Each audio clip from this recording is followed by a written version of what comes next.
Welcome to the deep dive. This is where we take the sources you've shared and really pull out the key insights, basically a shortcut so you can get up to speed. Hmm.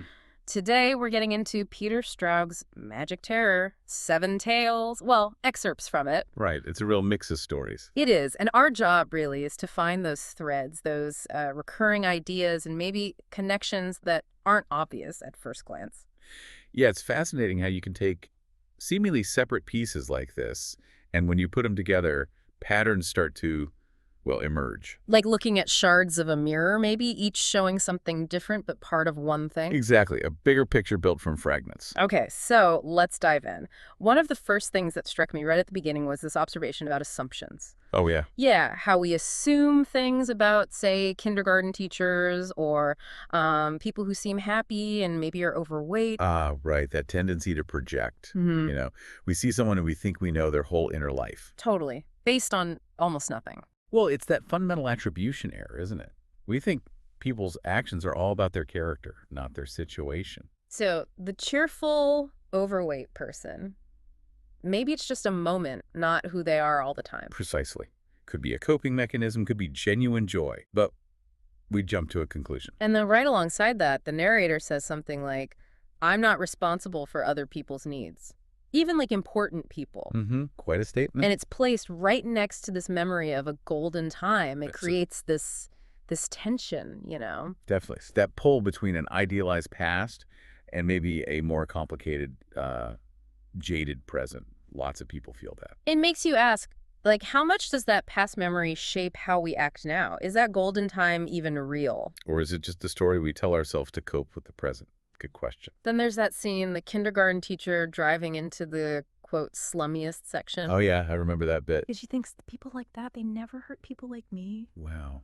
Just layers of assumption there. So many layers. It really shows her own bubble, her sense of safety, and this clear line she draws between us and them. Yeah, it seems like just an observation, but it's loaded, isn't it? Absolutely loaded. It's a kind of bias, even if maybe she doesn't see it that way. A harmful generalization, really. And this subjectivity, it carries on with Xena, right? The narrator, the mother.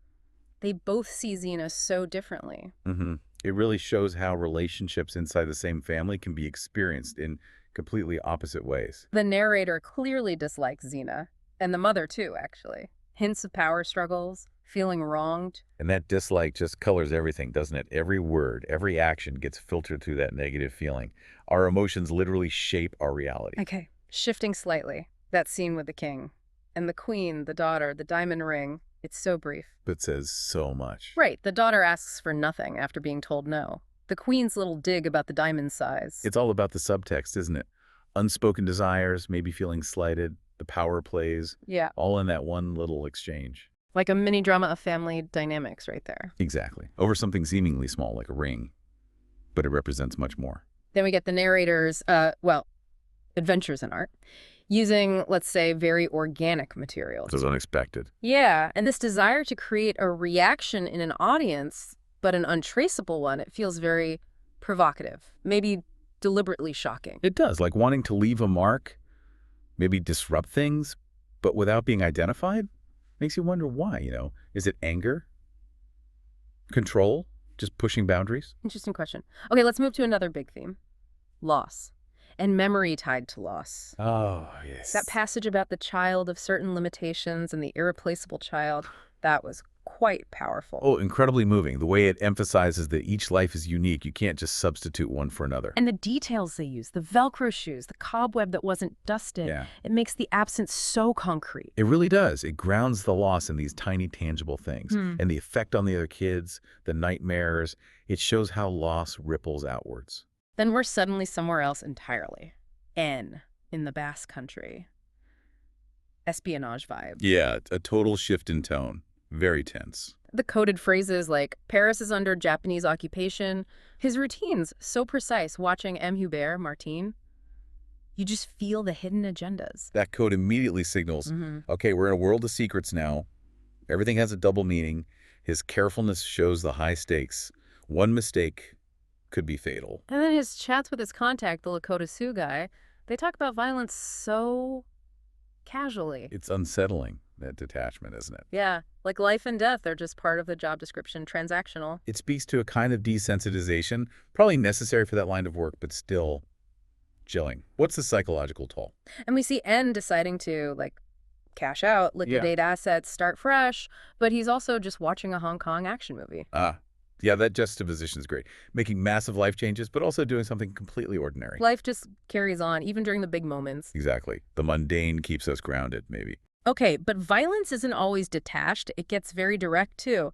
That description of the kid on the bicycle being assassinated? Oof, yeah, that was graphic. And clinical, almost emotionless in the telling, which somehow makes it even more brutal. Yeah, no attempt to soften it. Just the stark reality of the act. It forces you to confront it directly. Then we jump to Vietnam, Lieutenant Harry Beaver's The Cave. The smell of evil. Right, that detail. And the psychological horror of sensing something awful, even if you don't see it directly, it really plays with perception again and trauma. Yeah, how senses other than sight can trigger such deep fear and trauma. That smell becomes a symbol of the horror, lingering long after. And Ransom's story about the village that was overrun, Bachelor insists they have to bury the dead. Contrasted with Bong 2, where everyone just ran. It shows these different responses to catastrophe, doesn't it? For Bachelor's people, that ritual of burial was essential. A connection to the loss, to the place. A fundamental human need for closure, maybe. Honoring the dead versus the pure survival instinct to flee. Powerful contrast. Then there's Fee. Watching his mother dying, his father acting. Strangely. From a child's perspective, right? Which adds another layer. Yeah, you feel Fee's confusion, the unspoken grief in the house. Things just feel off. And adult grief is confusing for kids. The father's odd behavior is probably his way of coping, but Fee just sees it as weird, unsettling. And Bob Bandolier. The story about the blue roses in the concentration camp. Yeah, that one is deeply disturbing. The beauty of the roses against that backdrop of utter horror, and then what he does afterwards. It's a really stark look at how beauty and monstrosity can exist side by side, and maybe how experiencing extreme cruelty can corrupt someone, leading to terrible acts. The power dynamic there, too. Definitely. And then there's that really fragmented bit with God and Charlie. It felt almost like a nightmare. Yeah, disjointed, confusing, all about control, distorted reality, power being abused. The fragmented style kind of mirrors a broken state of mind, maybe? Could be. It's very effective at creating unease. That power dynamic is just toxic. Okay, shifting again. Art, identity, feeling isolated. We meet Hat. Ah, Hat. Elusive, isn't he? Very. The narrator tries so hard to interview him, to pin him down, but it highlights how hard it is to really know someone else, especially someone who, like, lives by different rules. And language itself becomes a barrier, right? Not just understanding the words, but the whole way Hat communicates. He resists being easily defined. His story about Halloween in the backs, that felt significant. Oh, yeah. The fear, the strangeness, what's real, what isn't. And those names, Abby Montgomery, Eddie Grimes, they feel important, even if we don't know why. It hints at something deeper, maybe something formative that shaped his view of the world. Halloween's the perfect setting for that blurring of lines. And then the narrator figures out Hat's conversation has two meanings. Yes, a surface level and then something much darker underneath. Which loops right back to perception, doesn't it? Things aren't always what they seem. There can be hidden currents in conversations. We always need to look deeper. And then John Hawes talking about Hat, about how he shaped the interview for the public. Right. That raises questions about authenticity. How much of Hat are we getting, and how much is Hawes's interpretation? It's the age-old storyteller's dilemma, isn't it? How do you represent someone else's life fairly? There's always a filter. True. Okay, another theme. Transformation. And the unseen.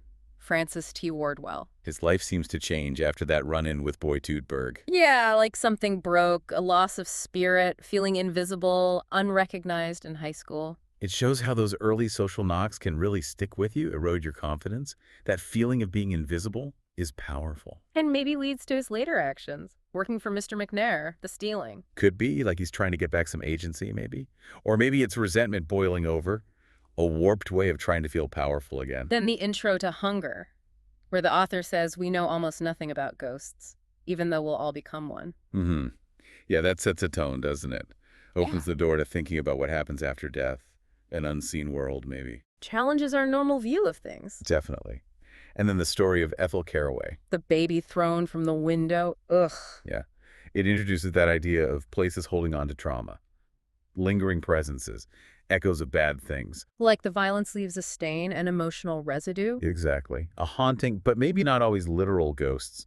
Sometimes just the weight of the past. And Tiffany, watching Tom and Jerry so intensely, It seems like such a minor detail. but it suggests maybe a different way of seeing. Kids sometimes seem more absorbed, maybe more open to things adults dismiss, or just really, really focused. Could be a different kind of engagement with reality, perhaps. And the narrator in Hunger, he becomes a financial planner, seems successful. But he's still connected to his past, right? New covenant.